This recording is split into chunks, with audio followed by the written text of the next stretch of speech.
खाली कराएं ताकि जो हमारे कैमरामैन हैं, जो निर्णायक हैं, झंडी मैन हैं, उनको अपना निर्णय देने में सहूलियत प्राप्त हो।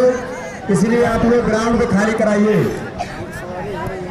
ग्राउंड में सिर्फ लाइनमैन कैमरा। काफी भीड़ दिख रही है।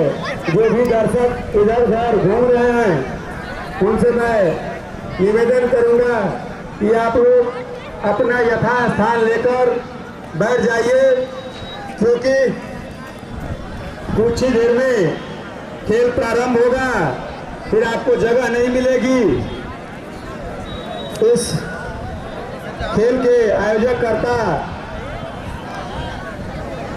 श्री चंदेव जी और उनके सभी कार्यकर्ताओं, सभी सहयोगियों का मैं बहुत बहुत धन्यवाद करता हूं। मैं